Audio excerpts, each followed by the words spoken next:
Hey there friends, welcome to another Quick Tip Tuesday, and I have to apologize for this one though.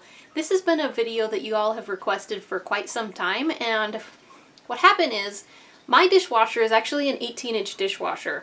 It is smaller than a standard dishwasher. So a while back I used to come over to my grandpa's house and make him dinner, do his dishes and stuff like that. He had a regular standard sized dishwasher.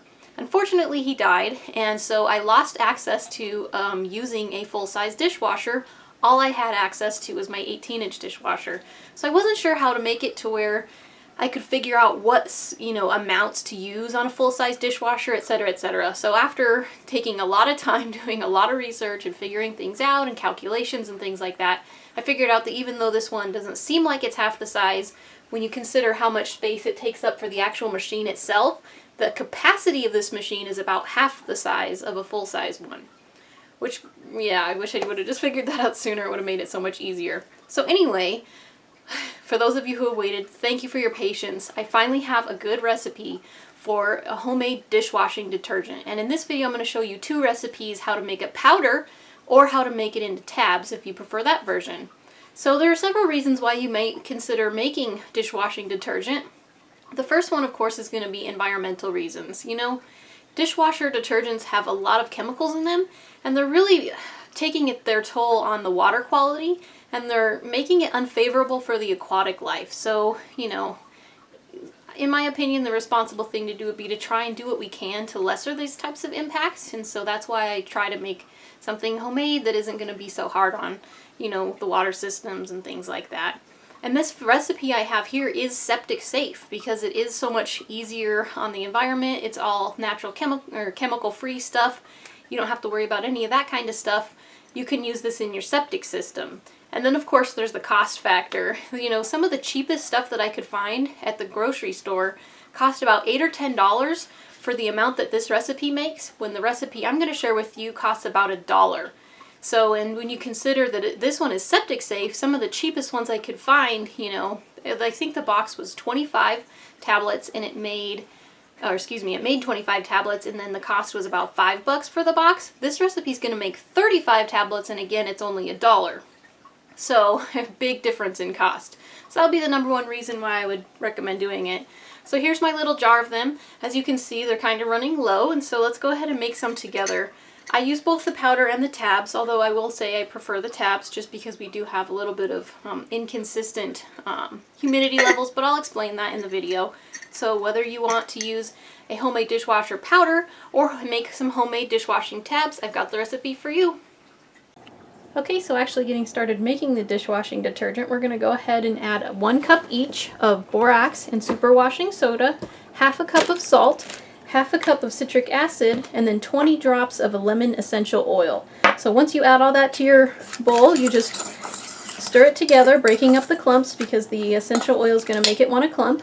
And then you pour it into any kind of a airtight container you would prefer, and then set some sort of a scoop with it. For a regular sized dishwasher, you're going to want to use 1 tablespoon, so just throw it in there, and then every time you go to do your dishes, you just measure out 1 tablespoon and set it in there.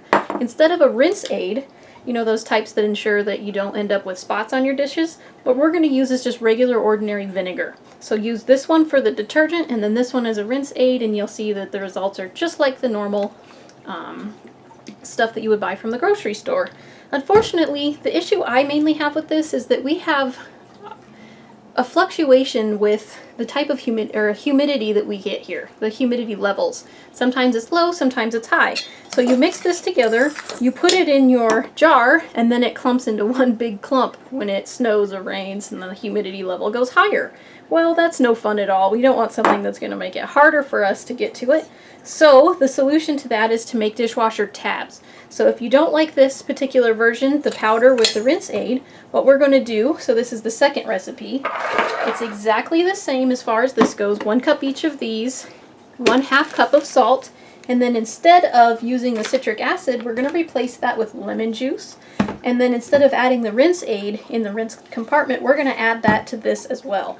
So what I'm going to go ahead and do is mix up I already mixed these 3 together in the bowl, and now I'm going to add these 2. What you're going to want to do is about 1/4 cup of each. You might have to adjust those amounts in order to get it just right. And then we're going to mix it together and it's going to become a liquid, and we'll show you what happens to it next.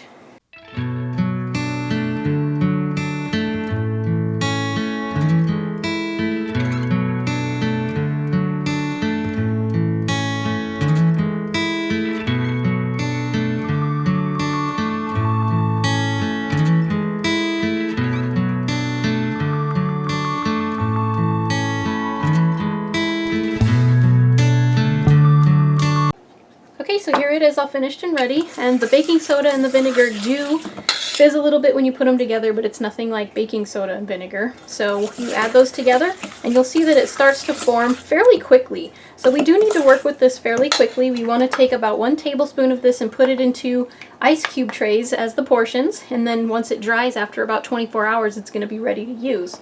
If you have a small dishwasher like me, I'm going to use half that amount. I'm going to use 1 tablespoon, and these are the actual trays that I use for mine. Because these are a little too big. But, you know, for most of you that have regular 24-inch dishwashers, you're going to want to use 1 tablespoon, 3 of these ice cube trays it'll fill. So there you go, all done. You kind of have to tap them down to get them to fit in there. So there we go, 35 of them all completed. Well, there you go, friends. They were super easy to make, and they'll save you a ton of money. So thanks for joining me. I hope this video was helpful to you. Go ahead and keep asking questions because I do listen to your requests, and I will try to get them done in a more timely fashion. I really will. So thanks for joining me. I'm Frugal Green Girl. We'll see you next time.